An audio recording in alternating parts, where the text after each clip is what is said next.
gueule concernant ce Marcel Vervlozen. Je voudrais qu'on écoute un morceau de l'interview que tu as réalisé de lui. Je pense qu'il décrit ses conditions de détention, qu'il explique où il en est. Il faut préciser que Marcel est interdit de tout contact avec les journalistes. Donc ça a été un petit peu difficile d'avoir cette conversation au téléphone. On écoute et on commente.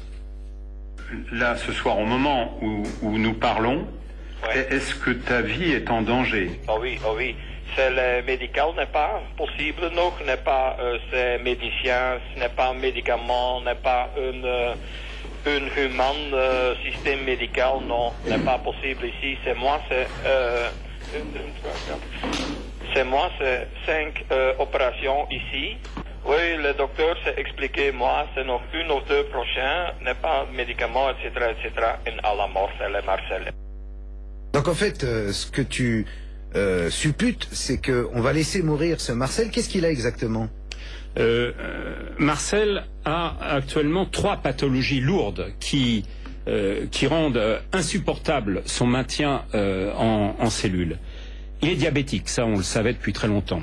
Il a eu des problèmes cardiaques qui se sont aggravés ces derniers temps et on lui a découvert tardivement un cancer qui par ailleurs n'a pas fait l'objet de soins appropriés. Il est en train de mourir. Et on le maintient en prison dans des conditions absolument ignobles. Il a fait une demande pour pouvoir sortir et mourir parmi les siens dignement. On lui a refusé le bracelet électronique. Alors que par ailleurs, le ministre belge de la Justice, M. Declercq, l'a donné à des néofascistes qui avaient été condamnés et qui n'ont pas fait une journée en prison. Ce qui se passe avec Marcel Vervlozen, ça se passera en Birmanie, ça se passera en Corée du Nord, il y aurait toutes les associations de défense des droits de l'homme qui s'intéresseraient au dossier. Et là, ça se passe dans le pays qui accueille le Parlement européen, la Belgique, et tout le monde regarde ailleurs. Je donne un exemple.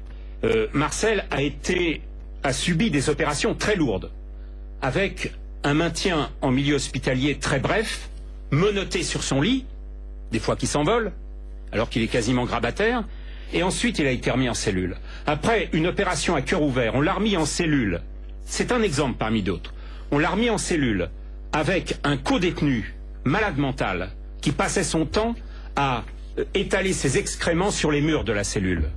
Résultat, Marcel a été opéré d'une gangrène qui s'était installée au niveau du cathéter. Donc on veut briser ce mec en réalité. Et c'est à un point tel que Marcel a demandé à être euthanasié. Si en Belgique il y a cette possibilité. Ouais. Simplement, il faut réunir une commission. La commission examine un dossier. Et là, ce qu'on a dit à Marcel, c'est pas la peine de réunir la commission. Il suffit simplement que tu continues à t'alimenter. Et que tu prennes pas tes médicaments et tu vas mourir très vite. Tu as voulu en même temps faire l'interview de la justice belge, non? De la ministre? Je suis journaliste, j'essaye de recouper les informations. J'ai un certain nombre d'informations extrêmement alarmantes sur la situation de Marcel Vervlozen et sur les conditions dans lesquelles il est incarcéré.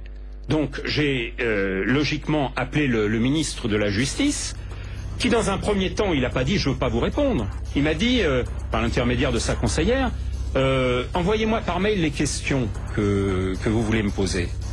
Ce que j'ai fait. Et puis ensuite, il m'a fait répondre en flamand qu'on ne communique pas sur le cas de Marcel Vervlozen. Voilà, c'était le coup de gueule de notre invité Serge Garde qui concerne cet homme qui a consacré une bonne partie de sa vie à chasser les pédocriminels et qui aujourd'hui est en train de mourir, accusé lui-même d'être un pédocriminel. C'est Le Monde à l'envers. Merci Serge Garde d'avoir été avec nous sur le plateau de BFM.